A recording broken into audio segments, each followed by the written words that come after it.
Bismillahirrahmanirrahim. Yang terhormat kepada Bapak Bambang Wahyu selaku dosen pengampu dari mata kuliah Politik Lingkungan Global serta teman-teman yang saya banggakan. Assalamualaikum warahmatullahi wabarakatuh. Izinkan kami dari kelompok 10 yang mengangkat SDG 10. Dan SDG 10 itu apa? SDG 10 itu sendiri bagaimana Indonesia negara bisa mengurangi kesenjangan yang ada di negaranya. Dan kita mengangkat yaitu adalah kesenjangan pendidikan yang ada di Indonesia Timur. Yang kita tahu juga teman-teman semua bahwa pendidikan di Indonesia Timur sendiri masih dibilang sangatlah kurang.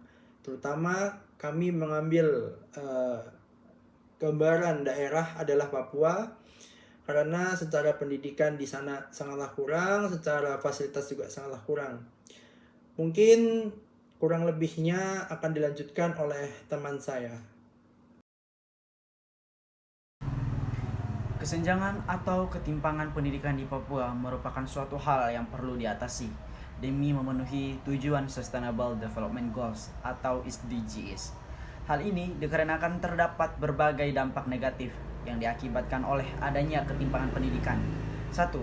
Ketimpangan pendidikan berpengaruh negatif terhadap pertumbuhan ekonomi di Papua. Yang kedua, rata-rata sekolah masyarakat Papua pada tahun 2011 sampai 2018 hanya sampai sekolah dasar atau SD saja. Yang ketiga, data survei menunjukkan bahwa masih terjadi ketimpangan pendidikan di Papua. Meski demikian, sejauh ini belum ada yang membahas ketimpangan pendidikan di Papua dari sisi opini Gen Z terhadap capaian SDG 10. Setidaknya sampai dengan akhir tahun 2022. Lalu rumusan masalah, bagaimana opini Gen Z terhadap capaian SDG 10, yakni pemberantasan ketimpangan pendidikan pada tahun 2030. Selanjutnya, saya akan menjelaskan konsep teori opini publik. Imori Borgadus mengatakan opini publik ini adalah hasil pengintegrasian pendapat berdasarkan diskusi yang dilakukan di dalam masyarakat demokratis. Nah, dalam implementasi konsep teori opini publik ini digunakan untuk apa?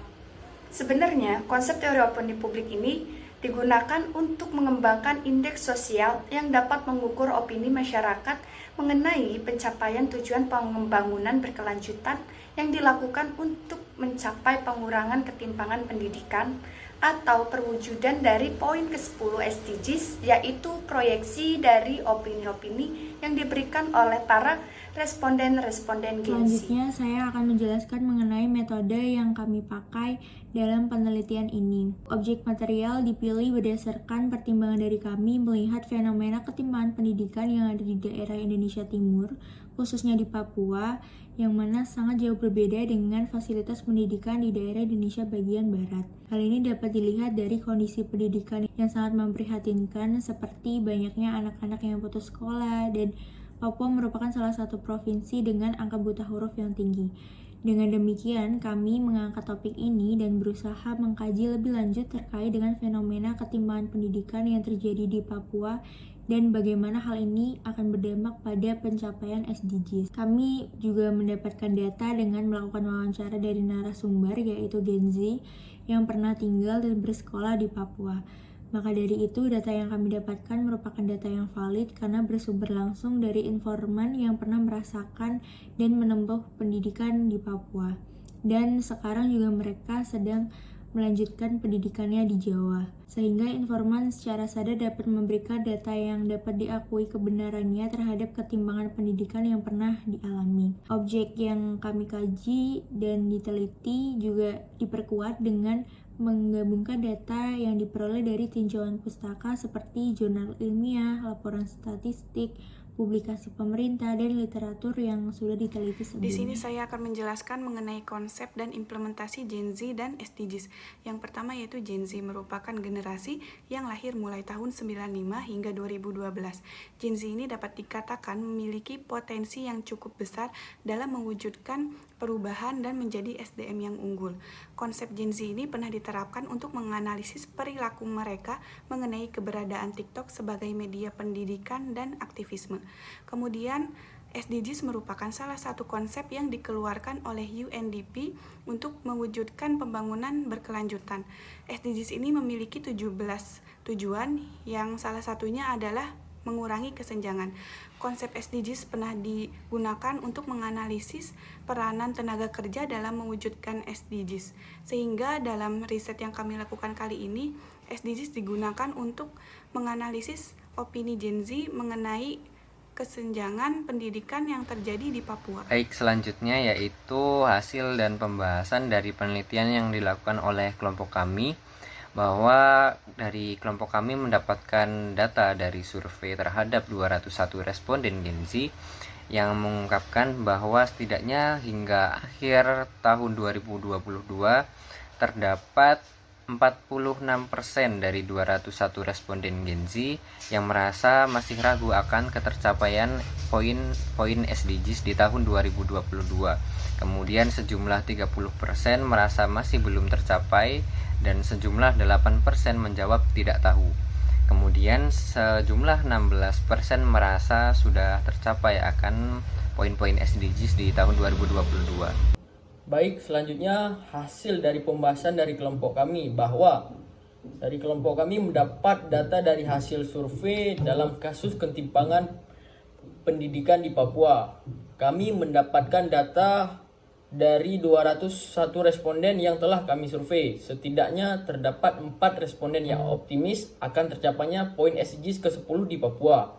1 responden merasa skeptis dan 2 responden merasa pesimis akan tercapainya poin SDGs ke-10 di Papua. Nah teman-teman, setelah mendengarkan sedikit penjelasan dari teman-teman saya sebelumnya, saya juga ingin menjelaskan bahwa pada saat ini kaum Gen Z maupun kaum milenial atau bisa disebut masyarakat muda itu sangatlah optimis dengan adanya mengurangi ketimpangan atau mengurangi kesenjangan pendidikan yang ada di Indonesia Timur.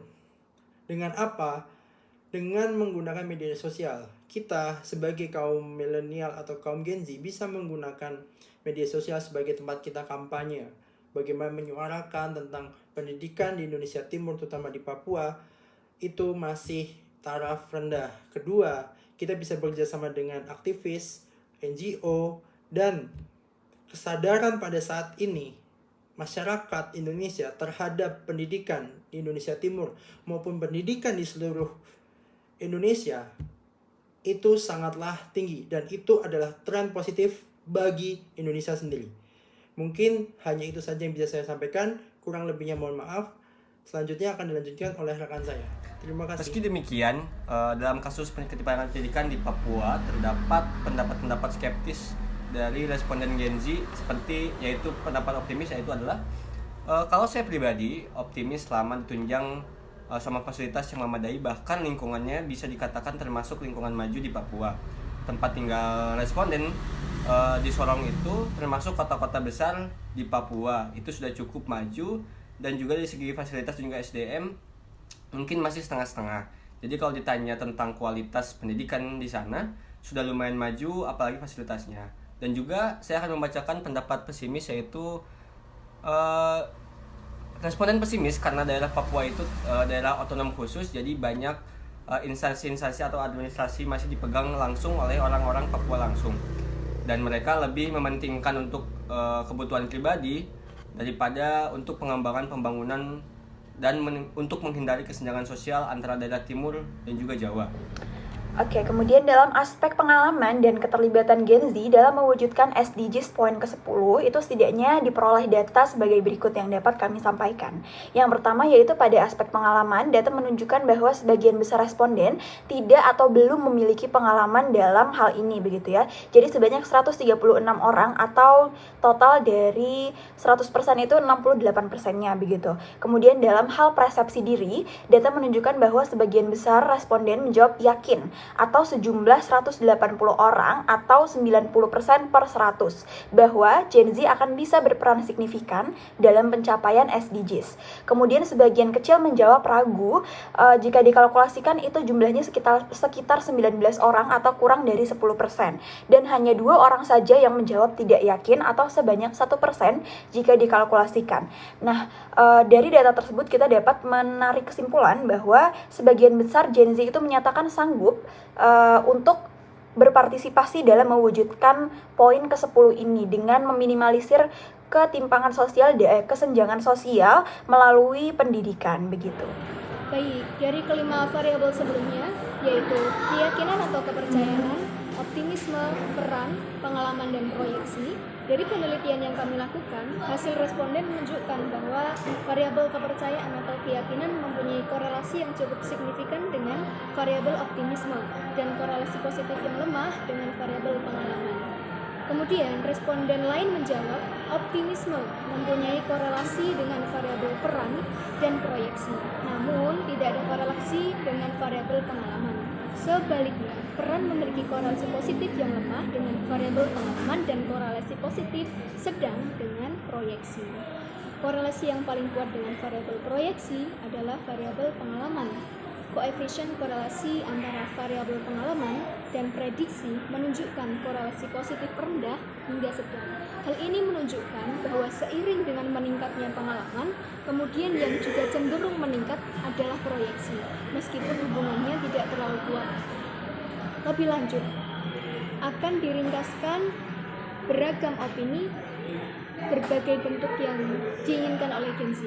Sebelumnya, riset kami menyajikan data wawancara yang beragam variasi opini Gen Z.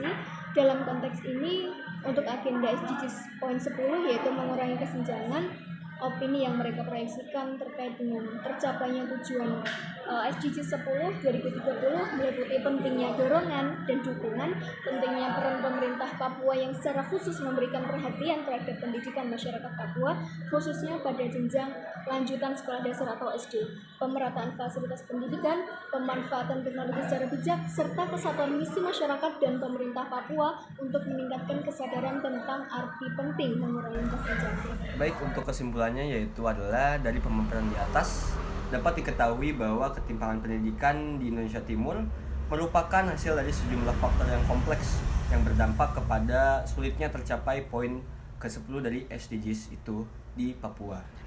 Nah, teman-teman semua, tadi kan udah dengerin nih mengenai penjelasan dari teman-teman saya.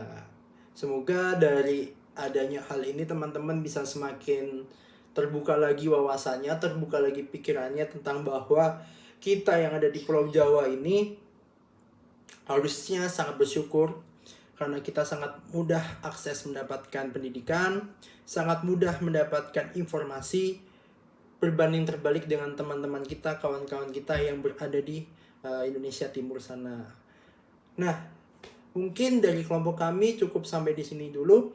Kurang lebihnya mohon maaf. Wassalamualaikum warahmatullahi wabarakatuh.